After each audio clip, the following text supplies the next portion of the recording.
Hello students, it's Anuradha ma'am here. Welcome to my YouTube channel Made Concept Easy. आज के video lecture में psychological disorders को continue करते हुए एक बहुत इंपॉर्टेंट डिसऑर्डर एक्सप्लेन करने जा रही हूँ, जिसका नाम है बाइपोलर एंड रिलेटेड डिसऑर्डर। देखो, बाइपोलर डिसऑर्डर को आप कभी खुशी कभी गम के नाम से भी याद रख सकते हो, क्योंकि इस डिसऑर्डर में दो स्टेजेस ऐसी होती हैं जिसमें पर्सन या तो बहुत ज्यादा खुश हो जाता है या फिर वो बहुत ज्यादा उदास हो जाता है। दो स्टेजेस का नाम है मैनिया और डिप्रेशन। मैनिया में क्या होता है कि पर्सन एक्सेसिव हैप्पी हो जाता है, बहुत ज्यादा एंथुजियास्टिक हो जाता है, एक्सट्रीमली एक्साइटेड हो जाता है, बिना किसी रीजन के ही पर्सन बहुत ज्यादा खुश हो जाता है। उसका एनर्जी लेवल भी बढ़ जाता है, वो फुल ऑफ एनर्जी होता है, एनर्जेटिक फील करता है, इसलिए वो सारे दिन काम में लगा रहता है, उसको थकावट महसूस नहीं होती। इस डिसऑर्डर में क्या होता है कि वो ज्यादा सोता भी नहीं है, उसे नींद नहीं आती है, सारे दिन रात वो काम करता रहता है। दूसरा, पर्सन ओवर टॉकेटिव होता है। जब भी वो बातें करनी शुरू करता है तो 2-3 घंटे लगातार वो बोल सकता है। उसको कंटिन्यूटी में बोलने की बहुत ज्यादा आदत होती है। आप उसे मुश्किल से चुप करेंगे, वो चुप नहीं होता है, बात ही करता रहेगा। और बातें वो किस तरह की करता है? एग्जेजरेटेड बातें करता है, यानी बड़ बोलेपन की बातें करता है। किस तरह की बातें करेगा? सपोज एक एग्जांपल देती हूँ। आपसे वो पर्सन मिलता है, आपसे कहता है बेटा क्या कर रहे हो, 12th में पढ़ रहे हो, ठीक है, ग्रेजुएशन कर लो, चीफ मिनिस्टर से तो मेरी फ्रेंडशिप है, वो तो मेरा बहुत अच्छा दोस्त है, नौकरी आपको मैं लगवा दूंगा। तो इस तरह की वो बातें करता है। वो हमेशा एग्जेजरेट करता है अपनी बातों को कि उस मिनिस्टर से मेरी पहचान है, वहां के मंत्रियों को मैं जानता हूँ, चीफ मिनिस्टर से मेरी पहचान है। तो इस तरह की बेतुकी बातें वो करता है जिसका कोई सिर पैर नहीं होता। वास्तविकता कुछ नहीं होती, वो किसी को ना जानता है ना उसकी किसी से पहचान है, लेकिन वो सिर्फ इस डिसऑर्डर की वजह से ऐसी बातें करता है कि मेरे हाथ में बहुत ज्यादा पावर है, मैं बहुत कुछ कर सकता हूँ। देखो, ये डिसऑर्डर जब तक चलता है तब तक वो इस तरह की बातें करता रहेगा। जब नॉर्मल होगा तो फिर वो बंदा नॉर्मल रहेगा। उसके बाद क्या होता है, सेकंड फेज आ जाता है, वो होता है डिप्रेशन का। डिप्रेशन में क्या होता है कि पर्सन बहुत ज्यादा दुखी हो जाता है, वो अपना सेल्फ कॉन्फिडेंस भी खो देता है, किसी चीज में उसको इंटरेस्ट नहीं आता। दूसरी तरफ अगर कोई भी मिस्टेक हो जाती है, कोई गलत काम हो जाता है, तो वो हमेशा अपने आप को दोषी मानता है। वो कहता है ये सब मेरी वजह से हुआ, मैं तो धरती पे बोझ हूँ, मुझे तो यहाँ रहना ही नहीं चाहिए। मतलब हमेशा डिप्रेशन वाली बातें करेगा वो। उसके अंदर फीलिंग ऑफ गिल्ट आ जाती है, हमेशा अपने आप को दोषी ठहराता है, अपने आप को वो वर्थलेस समझता है कि मेरा तो जीने का कोई अधिकार ही नहीं है। तो देखो, आप क्या लिखेंगे, आप लिखते टाइम इनके कौन कौन से सिम्टम्स लिखेंगे। मैनिया के अंदर आता है extreme happiness, person over excited होता है, एक्सट्रीमली हैप्पी होता है। दूसरा, एग्जेजरेटेड बिहेवियर होता है उसका। एग्जेजरेटेड बिहेवियर में क्या होता है कि पर्सन हमेशा अपनी कैपेसिटी से बाहर बातें करता है, इस तरह की बातें करता है जो उसकी कैपेसिटी के अंदर ही नहीं होती। मेरी कलेक्टर से पहचान है, मेरी मेयर से दोस्ती है, मेरी मिनिस्टर से पहचान है, तो इस तरह की वो एग्जेजरेटेड बातें करता है। फिर एक सिम्टम आता है इंक्रीज्ड एनर्जी। यहाँ उसका एनर्जी लेवल इंक्रीज हो जाता है, सारे दिन रात वो काम करता रहता है लेकिन बिल्कुल भी थकता नहीं है। नेक्स्ट सिम्टम है डिक्रीज नीड फॉर स्लीप। देखो, यहाँ उसको स्लीप की रिक्वायरमेंट बिल्कुल नहीं होती, वो टायर्डनेस फील नहीं करता है। दूसरों को भी एडवाइस यही करता रहता है कि हमें कम सोना चाहिए, 2-3 घंटे सोना चाहिए, ज्यादा से ज्यादा हमें काम करना चाहिए। नेक्स्ट सिम्टम आता है ओवर टॉकेटिवनेस। ओवर टॉकेटिवनेस में क्या होता है कि वो अननेसेसरी बोलता रहता है, एक बार बोलना शुरू कर देता है तो उसको चुप कराना बड़ा मुश्किल हो जाता है। अब देखो, ऐसा नहीं है कि मैनिया एक बार हो गया तो वो पर्सन सारी जिंदगी मैनिया की स्टेज में ही रहेगा, नहीं। कुछ महीने बाद वो पर्सन नॉर्मल हो जाएगा, 2 महीने, 4 महीने, 6 महीने, जो भी उस मैनिया का पीरियड है, पीरियड कोई एग्जैक्टली नहीं बता सकता कि कितने टाइम तक पर्सन इस पीरियड में रहेगा। लेकिन जब वो नॉर्मल होगा तो वो बिल्कुल नॉर्मली बिहेव करेगा, उसको किसी तरह की कोई प्रॉब्लम नहीं होगी। इसके बाद वो नेक्स्ट स्टेज में चला जाता है, वो स्टेज आती है डिप्रेशन की स्टेज। डिप्रेशन के सिम्टम्स क्या है कि पर्सन में सैडनेस होती है और उसका मूड डिप्रेस्ड होता है। Loss of interest in activities, जिन चीजों में पहले उसे बहुत इंटरेस्ट आता था, जो काम वो बड़ी चाव से करता था, धीरे धीरे उनमें इंटरेस्ट खत्म हो गया। अब उसका इंटरेस्ट उन चीजों में नहीं रहा, वो बिल्कुल पैसिव हो जाता है। लैक ऑफ एनर्जी, यहाँ वो बिल्कुल टायर्ड फील करता है। हल्का सा काम कर लेगा तो उसको थकावट महसूस होगी, सारे दिन वो सोता रहता है, उसको काम में बिल्कुल इंटरेस्ट नहीं आता क्योंकि उसकी एनर्जी लेवल डिक्रीज हो गया है। Constant sleep problem, constant sleep में क्या होगा कि वो हमेशा सोता रहता है, जब देखो वो आपको लेटा ही मिलेगा। वो पर्सन कभी भी एक्टिव नहीं होता क्योंकि उसका मूड डिप्रेशन में है। Thoughts of death and suicide, देखो सबसे कॉम्प्लिकेटेड प्रॉब्लम क्या है कि उसको जो विचार आते हैं वो सुसाइडल थॉट्स आते हैं। उसका कॉन्फिडेंस लेवल कम हो जाता है, किसी चीज में उसको इंटरेस्ट नहीं आता, वो बार बार मरने के विचार अपने मन में लाता है। वो सोचता है कि मैं सुसाइड करके ही इस डिस्ट्रेस से छुटकारा पा सकता हूँ, क्योंकि वो हमेशा डिप्रेसिव मूड में रहता है। वो इतने स्ट्रेस के अंदर आ गया है कि उसको वो डील नहीं कर पा रहा, तो बार बार सुसाइडल थॉट्स उसके मन में आती हैं। Next is feeling of guilt and worthlessness. अगर कोई भी काम बिगड़ जाता है तो वो हमेशा अपने आप को गिल्टी फील करता है। यहाँ उसके अंदर फीलिंग ऑफ वर्थलेसनेस आ जाती है, यानी वो सोचता है कि मैं तो इस धरती पर एक बोझ हूँ, मैं बिल्कुल बेकार हूँ, मैं किसी काम का नहीं हूँ। तो वो हमेशा सुसाइड करने के बारे में सोचता रहता है। तो इस तरह से ये थॉट आती है डिप्रेशन के अंदर।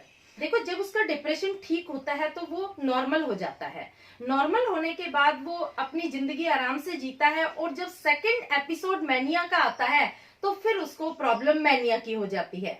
तो इस तरह से ये एक रेगुलर इंटरवल पर कभी मैनिया, फिर नॉर्मल, फिर डिप्रेशन, ये तीनों स्टेजेस साइड बाय साइड उसको आती रहती हैं। और ये जो बीमारी होती है ये ऐसा नहीं है कि पर्सन को बड़ी उम्र में जाके होती है, 60-70 साल में होती है, नहीं। ये बीमारी 20 से 25 साल की उम्र में फर्स्ट एपिसोड ऑकर हो जाता है। देखो इस बीमारी के ऑकर होने का कारण क्या है, एक तो हेरिडिटी है, यानी अगर आपके पेरेंट्स के अंदर बाइपोलर डिसऑर्डर की प्रॉब्लम है तो बच्चों के अंदर ये प्रॉब्लम ट्रांसफर होने के बहुत ज्यादा चांसेस होते हैं। दूसरा क्या होता है कि हमारे दिमाग में जो न्यूरॉन होते हैं, जो केमिकल होते हैं, उनमें जब डिसबैलेंस हो जाता है तो बाइपोलर डिसऑर्डर एग्जिस्ट होता है। अब देखो अगर पर्सन को मैनिया और डिप्रेशन दोनों का ही लेवल हाई है, दोनों ही फुल एपिसोड में ऑकर हो रहे हैं, तो उसे हम बाइपोलर 1 बोलेंगे। अगर पर्सन को हाइपोमैनिया है, यानी मैनिया का लेवल कम है लेकिन डिप्रेशन फुल फॉर्म में है, उसे बाइपोलर 2 बोलेंगे। और अगर पर्सन को मैनिया भी कम है और डिप्रेशन का लेवल भी कम है तो उसे हम बोलेंगे साइक्लोथीमिया। देखो मैंने यहाँ ग्राफिकली भी इस चीज को रिप्रेजेंट किया है कि पर्सन को बाइपोलर 1 है, बाइपोलर 2 है या फिर साइक्लोथीमिया है। देखो मैं इसको समझा देती हूँ। जो लाइन मैंने दिखाई है ये क्या है, यहाँ पर मैनिया भी फुल फॉर्म में है और डिप्रेशन भी फुल फॉर्म में है। देखो ये मैनिया है, ये भी फुल फॉर्म में है, और ये डिप्रेशन है, यहाँ ये भी फुल फॉर्म में है। इसका मतलब पर्सन को बाइपोलर 1 है। देखो सेकंड जो डॉटेड फॉर्म है, यहाँ पर क्या है, डॉटेड फॉर्म को अब मैं ये पूरा करके दिखा रही हूँ। ये डॉटेड फॉर्म है, ये क्या हो रहा है कि यहाँ मैनिया का लेवल तो डिक्रीज हो रहा है लेकिन डिप्रेशन का लेवल उतना ही है, डिप्रेशन का लेवल कम नहीं हो रहा है। तो इसका मतलब पर्सन को बाइपोलर 2 है। और तीसरा है साइक्लोथीमिया, यहाँ मैनिया का भी लेवल कम हो गया और डिप्रेशन का भी लेवल कम हो गया, तो इसका मतलब पर्सन को साइक्लोथीमिया की प्रॉब्लम है। तो ये मैंने ग्राफिकली यहाँ रिप्रेजेंट किया है। आप भी अगर इसको ग्राफिकली रिप्रेजेंट करके दिखाएंगे तो एग्जामिनर पर बहुत अच्छा इंप्रेशन पड़ता है और आपको फुल मार्क्स मिलेंगे। बहुत इजीली आप इसको दिखा सकते हैं। जो फुल फॉर्म है मैनिया की और डिप्रेशन की वो बाइपोलर 1 होता है। सेकंड में क्या होता है कि मैनिया का लेवल तो कम हो जाता है लेकिन डिप्रेशन का लेवल उतना ही होता है, ये आपका बाइपोलर 2 हो जाता है। और थर्ड में क्या होता है कि मैनिया का लेवल भी कम हो गया और डिप्रेशन का लेवल भी कम हो गया, तो ये बन गया साइक्लोथीमिया।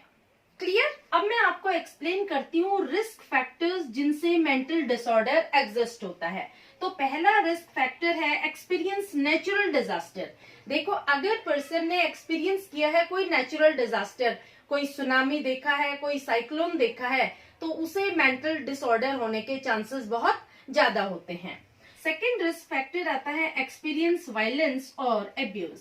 देखो, अगर पर्सन ने कोई वायलेंस एक्सपीरियंस किया है या उसके साथ कोई लड़ाई झगड़ा हुआ है, किसी के साथ कोई मार पिटाई हुई है, वहां भी डिस्ट्रेस अराइज होने के चांसेस बहुत ज्यादा होते हैं। दूसरा आता है एब्यूज। एब्यूज में क्या आएगा कि अगर इंसान के साथ कोई फिजिकल एब्यूज, कोई इमोशनल एब्यूज या सेक्सुअल एब्यूज हुई है तो वो पर्सन भी बहुत जल्दी डिस्ट्रेस में आता है, उसको भी मेंटल डिसऑर्डर होने के चांसेस ज्यादा होते हैं। नेक्स्ट फैक्टर आता है आइसोलेशन एट एनी स्टेज। अगर पर्सन को किसी स्टेज पर नेग्लेक्ट फील कराया गया है, चाइल्डहुड पीरियड में हो सकता है उसके पेरेंट्स ने उसको नेग्लेक्ट किया हो या उसके एडल्टहुड में उसको किसी ने नेग्लेक्ट किया हो, तब भी पर्सन को मेंटल डिसऑर्डर होने के चांसेस ज्यादा होते हैं। अब देखो, जो स्ट्रोंगेस्ट रिस्क फैक्टर है वो है सुसाइडल अटेम्प्ट। इन सब में जो सबसे ज्यादा स्ट्रोंगेस्ट रिस्क फैक्टर है वो है पर्सन स्ट्रेस में सुसाइड अटेम्प्ट करने की कोशिश करता है। उसके मन में इस तरह के विचार आते हैं डिप्रेशन की वजह से कि वो सुसाइड कर ले। कई बार पर्सन सुसाइड कर भी लेता है। देखो, जब पर्सन का सुसाइडल बिहेवियर होता है, जब उसकी थॉट सुसाइड के बारे में होती है, तो उसका प्रॉब्लम सॉल्विंग बिहेवियर खत्म हो जाता है, क्योंकि वो स्ट्रेस को मैनेज ही नहीं कर पा रहा, वो अपने इमोशंस किसी के साथ भी शेयर नहीं करना चाहता। तो आप क्या लिखेंगे? Suicidal behaviour face difficulty in problem solving, manage stress and emotions. यहाँ पर्सन की सिर्फ एक ही थॉट आ रही है कि मैं सुसाइड कर लूं, तो उसको ना किसी प्रॉब्लम का कोई सोल्यूशन नजर आता है, ना ही वो किसी के साथ अपने व्यूज शेयर करता है। Next is stigma for people who are contemplating and attempting suicide. Contemplating क्या होता है? थिंकिंग। देखो, आज भी सुसाइडल थॉट्स को हमारे समाज में एक स्टिग्मा के रूप में समझा जाता है। स्टिग्मा क्या होता है? कलंक। देखो, जिन लोगों का बिहेवियर सुसाइडल बिहेवियर होता है, जिनकी थॉट सुसाइडल होती है, या फिर जिन लोगों ने सुसाइड अटेम्प्ट करने की कोशिश की है, आज भी समाज उन्हें इजीली एक्सेप्ट नहीं करता है, उनको नेग्लेक्ट फील कराता है, उनको अपने समाज पर एक कलंक के रूप में मानता है। देखो, एक पर्सन ने जिसने सुसाइड अटेम्प्ट किया है, वो ऐसे तो उसने किया नहीं, उसकी कोई ना कोई स्ट्रेसफुल सिचुएशन होगी, तो हमारे समाज के लोग उस सिचुएशन को तो नहीं समझते हैं, वो उस पर्सन को नेग्लेक्ट कर देते हैं, उसको आइसोलेट कर देते हैं। तो वो पर्सन किसी से बातचीत करना बंद कर देता है, हेल्प मांगना बंद कर देता है, और वो अपने आप को घर की चार दीवारी में बंद कर लेता है। इसका परिणाम क्या होता है कि वो पर्सन और भी ज्यादा स्ट्रेसफुल सिचुएशन में चला जाता है और नेक्स्ट टाइम वो सुसाइडल अटेम्प्ट जरूर करता है। देखो, सोसाइटी की ड्यूटी क्या होती है कि एक पर्सन जिसने सुसाइड अटेम्प्ट करने की कोशिश की है, उसको इंसल्टेड फील कराने की बजाय उसकी हेल्प करनी चाहिए। उन सर्कमस्टांसेस का, उस सिचुएशन का पता लगाना चाहिए जिसकी वजह से वो पर्सन इंड्यूस हुआ है सुसाइड अटेम्प्ट करने के लिए। तो यहाँ आएगा need to identify vulnerability, comprehend circumstances and plan intervention. देखो, हमें आइडेंटिफाई करना चाहिए कि किस वजह से ये पर्सन सुसाइड अटेम्प्ट करने के लिए तैयार हुआ है, उस सर्कमस्टेंस को कंप्रीहेंड करना चाहिए, यानी उस सिचुएशन को हमें समझना चाहिए और उसके अकॉर्डिंग हमें प्लानिंग करनी चाहिए उस चीज को प्रिवेंट करने की। हमें उन सर्कमस्टेंसेस को रोकना चाहिए जो उसे इंड्यूस कर रहे हैं सुसाइड अटेम्प्ट करने के लिए। क्लियर? अब देखो, WHO की गाइडलाइंस क्या है सुसाइड के बारे में। Limiting access to the means of suicide. WHO कह रहा है कि जो लोग सुसाइड करते हैं, जिस मीन्स से करते हैं, यानी जिस वजह से वो सुसाइड करते हैं, उस वजह को ही हटा दो। जैसे लोग पॉइजन खा के सुसाइड करते हैं, सल्फास खा लेते हैं, रेड किल खा लेते हैं, तो इस तरह की चीजों को उन्हें प्रोवाइड ही मत करवाओ। ऐसी चीजों की अवेलेबिलिटी को लिमिट कर देना चाहिए। इजीली ये चीजें अवेलेबल नहीं होनी चाहिए हर किसी को। दूसरा पॉइंट आता है reporting by media in a responsible way. देखो, मीडिया की भी बहुत बड़ी ड्यूटी बनती है कि वो लोगों के अंदर अवेयरनेस क्रिएट करे कि एक पर्सन जब सुसाइड अटेम्प्ट करता है तो उसका इम्पैक्ट ना उसकी फैमिली पर बल्कि पूरे एनवायरनमेंट पर पड़ता है। वहाँ का माहौल बहुत खराब हो जाता है, फैमिली तो बिल्कुल बर्बाद ही हो जाती है, लेकिन आसपास के एरिया पर भी बहुत गंदा असर पड़ता है। तो यहाँ पर टीवी है, रेडियो है, न्यूज़पेपर है, मीडिया के थ्रू अवेयरनेस क्रिएट करनी चाहिए कि सुसाइडल अटेम्प्ट एक कोई भी पॉजिटिव सॉल्यूशन नहीं है। लोगों को हर सर्कमस्टेंसेस फेस करने चाहिए, किसी भी सर्कमस्टेंसेस से भागना नहीं चाहिए, हर चीज का कोई ना कोई सोल्यूशन होता है। तो लोगों के अंदर ये अवेयरनेस क्रिएट करनी चाहिए मीडिया के द्वारा। अब देखो नेक्स्ट पॉइंट आता है early identification, treatment and care for people. देखो अगर हम अर्ली आइडेंटिफाई कर लेते हैं कि ये पर्सन सुसाइड करने वाला है, तो हमें उस चीज को प्रिवेंट करना चाहिए। अर्ली आइडेंटिफिकेशन कैसे होगा? देखो अर्ली आइडेंटिफिकेशन क्या होता है कि जब पर्सन आपसे बातें करता है तो आप उसे इजिली आइडेंटिफाई कर सकते हैं। पर्सन हमेशा डिप्रेसिव टोन में बात करेगा। कैसे? जैसे वो बात करेगा कि मेरा तो इस दुनिया से मन भर गया, मैं तो जीना ही नहीं चाहता हूँ, मैं तो यहाँ से जाना चाहता हूँ। तो आप इस तरह की बातें सुनकर इंडिकेट कर सकते हैं उसके पेरेंट्स को, उसकी फैमिली को कि इसका ध्यान रखे, कहीं ऐसा न हो कि ये कोई गलत कदम उठा ले। दूसरा ट्रीटमेंट, अगर किसी पर्सन ने सुसाइड अटेम्प्ट कर लिया है तो उसको प्रॉपर ट्रीटमेंट और उसको प्रॉपर केयर देनी चाहिए, ना कि उसे टॉन्टिंग करना चाहिए, उसे समाज के लिए कलंक कहना चाहिए। उस पर्सन की हमें हेल्प करनी चाहिए। नेक्स्ट गाइडलाइन दी है bringing in alcohol related policies, यानी गवर्नमेंट को ऐसे रूल बनाने चाहिए कि अल्कोहल भी इजिली अवेलेबल ना हो। पर्सन क्या करते हैं कि शराब पी करके सुसाइडल अटेम्प्ट करते हैं, तो ये भी ज्यादा से ज्यादा प्रिवेंट करने की कोशिश करनी चाहिए। तो ये सारी WHO ने गाइडलाइंस दी है कि किस तरह से हम सुसाइडल अटेम्प्ट को मिनिमाइज कर सकते हैं। क्लियर? तो देखो ये सारा जितना भी मैंने आपको बताया है, ये तो बताया है मैंने एडल्ट के केस के बारे में।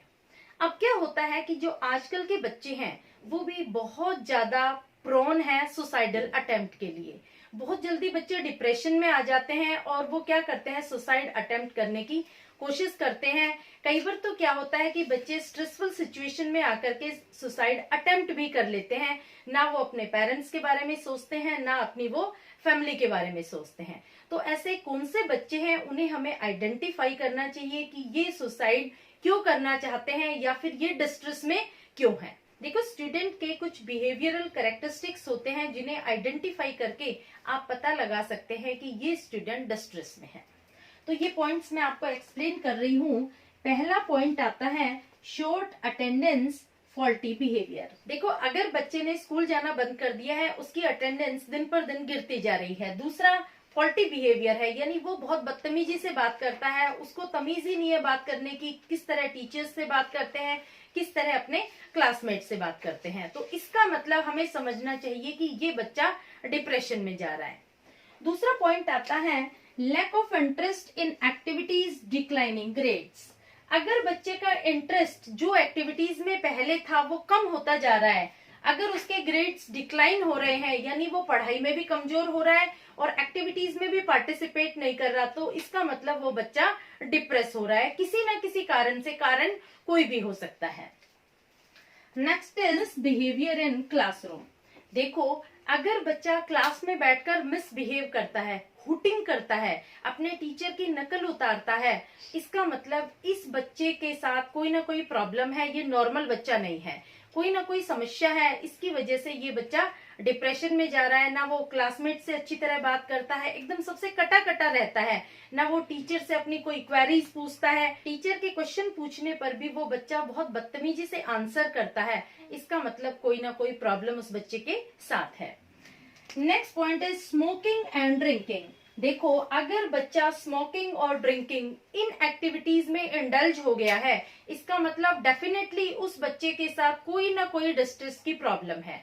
उस बच्चे का तुरंत पेरेंट्स को ध्यान देना चाहिए, उस बच्चे की ऐसी आदतें छुटानी चाहिए, अदरवाइज वो बच्चा एक ना एक दिन डेफिनेटली सुसाइडल अटेम्प्ट के लिए कोशिश करेगा। इस तरह का बच्चा डेफिनेटली समाज के लिए एक एंटी सोशल बिहेवियर एस्टेब्लिश करता है। तो ये सारे पॉइंट्स हैं, अगर स्टूडेंट डिस्ट्रेस में है तो हम किस तरह से आइडेंटिफाई कर सकते हैं। अब देखो हमें पता लग जाता है कि ये बच्चा डिस्ट्रेस में है, तो किस तरह से उस बच्चे को हम उसका मोरल हाई करते हैं, उसकी सेल्फ एस्टीम कैसे इंक्रीज करते हैं, कैसे उसको बूस्टअप करते हैं, इसके भी मैं कुछ पॉइंट्स बता रही हूँ। पहला पॉइंट आता है रिकॉल पॉजिटिव लाइफ एक्सपीरियंसेस। देखो, हमें बच्चे के हमेशा जो उसके लैकिंग पॉइंट्स है उन पर ही हमेशा फोकस नहीं करना चाहिए। बच्चे ने कभी ना कभी तो जिंदगी में अच्छा भी अचीव किया होगा। जो उसने अचीवमेंट किए हैं वो अचीवमेंट्स हमें उस बच्चे को याद दिलाने चाहिए, ताकि उस बच्चे का सेल्फ एस्टीम और सेल्फ एफिकेसी इंक्रीज हो। दूसरा पॉइंट आता है providing opportunities for social physical development. देखो, हमें बच्चे को उसके फिजिकल और सोशल डेवलपमेंट के लिए एक्स्ट्रा करिकुलर एक्टिविटीज ज्वाइन करवा देनी चाहिए। देखो, बच्चे का जिस चीज में इंटरेस्ट है उसी की क्लासेस हमें उसे ज्वाइन करवा देनी चाहिए। बच्चे का सिंगिंग में, डांसिंग में, आर्ट में, जिस भी चीज में इंटरेस्ट है उसकी क्लासेस उसे ज्वाइन करवानी चाहिए, ताकि बच्चे का सेल्फ कॉन्फिडेंस डेवलप हो। Next point is setting a measurable and achievable गोल। देखो, इसमें पेरेंट्स का भी बहुत बड़ा रोल है। कई बार पेरेंट्स क्या करते हैं, उनकी एक्सपेक्टेशंस अपने बच्चों से बहुत ज्यादा होती हैं। बच्चों को ऐसा गोल और टारगेट सेट करके देते हैं जो उनके लिए मेजरेबल और अचीवेबल नहीं होता। बच्चे क्या करते हैं, उस गोल को अचीव करने के लिए दिन रात मेहनत करते हैं, लेकिन अगर उनको वो टारगेट अचीव नहीं होता तो वो बच्चे डिप्रेशन में चले जाते हैं। पेरेंट्स को बच्चों के लिए ऐसे गोल सेट करने चाहिए जो इजीली मेजरेबल हो, इजीली अचीवेबल हो। क्योंकि अगर बच्चा उन गोल्स को अचीव नहीं कर पाता है तो बच्चा डिप्रेशन में चला जाता है। डिप्रेशन में जाने के बाद बच्चा स्ट्रेसफुल सिचुएशन में आ जाता है और बाद में वो सुसाइडल थॉट्स उसके अंदर इनकर होने लग जाती है। सुसाइडल थॉट्स आने के बाद बच्चा एक ना एक दिन डेफिनेटली सुसाइडल अटेम्प्ट करता है। तो पेरेंट्स को अपने बच्चों को ध्यान में रखते हुए कि हमारे बच्चे का कैसा टैलेंट है, उसको कभी भी दूसरों से कंपेयर नहीं करना चाहिए। जैसा बच्चे का टैलेंट हो उसी के अकॉर्डिंग उसके गोल सेट करने चाहिए। क्लियर? होपफुली आपको ये सारे पॉइंट्स समझ में आ गए होंगे। क्या बाइपोलर और रिलेटेड डिसऑर्डर्स होते हैं? Please like it, subscribe it and share it to your friends. Okay, thank you.